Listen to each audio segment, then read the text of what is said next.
형제들아 너희를 권면하노니 규모 없는 자들을 분개하며 마음이 약한 자들을 안위하고 힘없는 자들을 붙들으며 모든 사람을 대하여 오래 참으라. 아멘. 하나님 믿음으로 오늘도 사랑의 띠를 띠며 영혼들과 함께 기쁨의 천국을 누릴 수 있는 그런 하루가 될 수 있도록 하나님 도우시고 인도하여 주옵소서. 주님을 찬양하며 감사하며 예수님의 이름으로 기도드렸습니다. 아멘. 우리 잠언 11장 1절에서 15절 말씀. 제 11장. 속이는 저울은 여호와께서 미워하시나 공평한 주는 그가 기뻐하시느니라. 교만이 오면 욕도 오거니와 겸손한 자에게는 지혜가 있느니라. 정직한 자의 성실은 자기를 인도하거니와 사악한 자의 패역은 자기를 망하게 하느니라. 재물은 진노하시는 날에 무익하나 공의는 죽음에서 건지느니라. 완전한 자의 공의는 자기의 길을 곧게 하려니와 악한 자는 자기의 악으로 말미암아 넘어지리라. 정직한 자의 공의는 자기를 건지려니와 사악한 자는 자기의 악에 잡히리라. 악인은 죽을 때 그 소망이 끊어지나니 불의의 소망이 없어지느니라. 의인은 환난에서 구원을 얻으나 악인은 자기의 길로 가느니라. 악인은 입으로 그의 이웃을 망하게 하여도 의인은 그의 지식으로 말미암아 구원을 얻느니라. 의인이 형통하면 성읍이 즐거워하고 악인이 패망하면 기뻐 외치느니라. 성읍은 정직한 자의 축복으로 인하여 진흥하고 악한 자의 입으로 말미암아 무너지느니라. 지혜 없는 자는 그의 이웃을 멸시하나 명철한 자는 잠잠하느니라. 두루 다니며 한담하는 자는 남의 비밀을 누설하나 마음이 신실한 자는 그런 것을 숨기느니라. 지략이 없으면 백성이 망하여도 지략이 많으면 평안을 누리느니라. 타인을 위하여 보증이 되는 자는 손해를 당하여도 보증이 되기를 싫어하는 자는 평안하니라. 오늘 본문은 인간이 갖는 그 기본적인 덕목 중에 정직, 겸손, 성실에 대한 교훈입니다. 우리가 살아가면서 가장 많이 경험하게 되는 것이 거래입니다. 그때 사람들이 느끼게 되는 또 부정과 거짓, 또 그리고 그곳 안에서 공평한 주, 큰 바위와 같은 공평함이 있습니다. 공평은 바로 하나님의 성품이며 완전하신 하나님의 도를 상징합니다. 그 변하지 않는 무게와 그 신실하심을 통해 공의를 말하고 있습니다.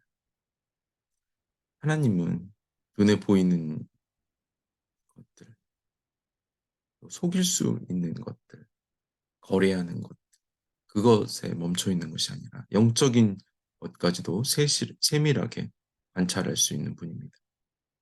그래서 인간이 갖는 죄악 중에 가장 대표적인 것이 또한 교만입니다.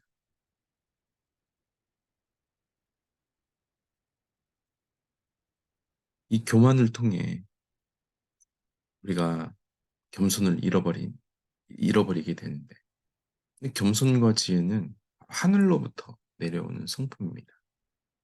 예수님이 이 땅에 낮아지심과 자기 비움으로 온 인류의 죄인을 구원하셨습니다.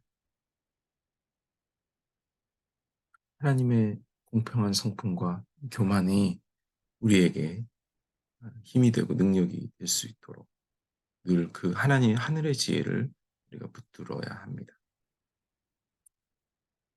또 우리가 의인과 악인을 살펴볼 수 있는데, 오늘 솔로몬은 하나님의 심판시 의인과 악인의 대조적인 결과를 경험하게 됩니다. 불의한 재물을 취한 악인은 진노의 날에 가진 재물이 얼마나 무익한지 알게 됩니다. 그 최후의 심판 중에 영적인 죽음을 경험하게 되며 자신이 쌓아 올린 온 재물과 부가 아무런 가치 없음을 경험하게 됩니다. 생명이나 심판을 돌이키는데 이 부와 재물은 아무런 유익을 주지 못합니다. 왜냐하면 세상의 재물은 상대적이고 가변적이기 때문에 하나님의 심판과 죽음은 불변적인 것인데 이 가변적인 것이 이 불변의 속성을 불변적인 속성에 아무런 영향을 줄 수 없습니다. 악인은 자신의 악으로 인해 넘어지지만 의로운 자는 하늘의 지혜를 영육간의 풍성함을 누리게 됩니다. 솔로몬은 악인이 죽을 때 육체의 죽음뿐만 아니라 영원한 소망이 끊어진다고 이야기하고 있습니다. 세속적이고 피상적인 그런 삶은 소망이 소망 또한 피상적인 것이죠. 재물과 육체적인 쾌락이 영원하지 않은 것들을 보게 됩니다. 그래서 의인과 악인은 심판 이후에 의인은 소망을 갖고 가지만 악인들은 소망이 없음을 알 수 있습니다.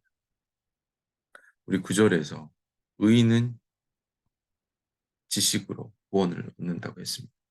그렇다면 여기서 지식이 무엇인가요? 하나님이 베푸신 신적 구원의 지식뿐만 아니라 형제, 자매, 이웃까지 유익을 주는 미래와 비전을 제시하는 그 지식, 현실적인 문제뿐만 아니라 영원한 품고 나가는 그 지식입니다. 결국 오늘 본문을 우리에게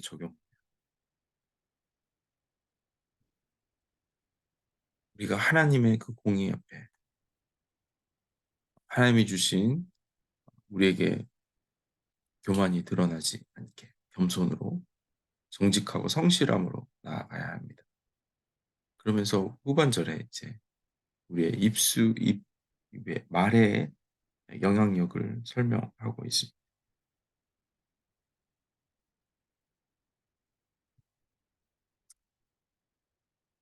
한 도시의 멸망은 또는 외부의 침략과 굴욕에 의해서 무너질 수도 있지만 한 사람의 말에 의해서도 무너집니다.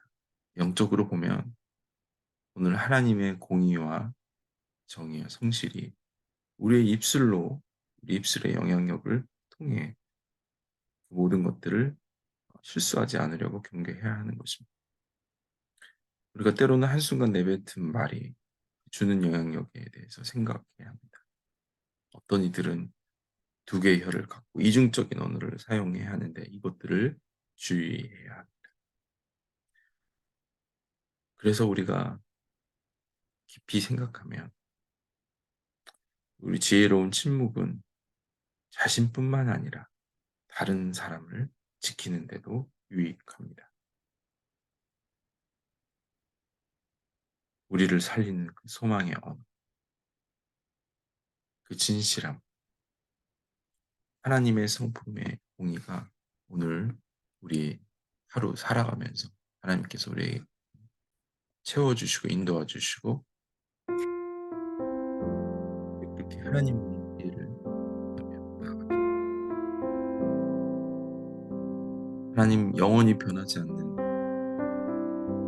그 하나님의 성품,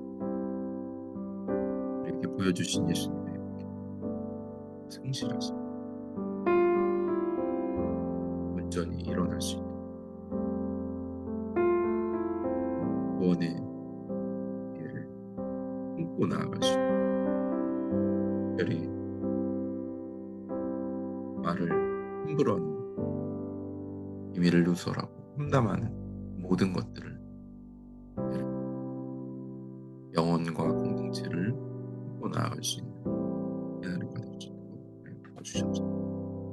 찬양하며 감사드리겠습니다. 오늘도 아버지의 구원의 기쁨, 우리에게 주시는 그 지혜로 하루를 승리하기를 축복합니다. 아멘.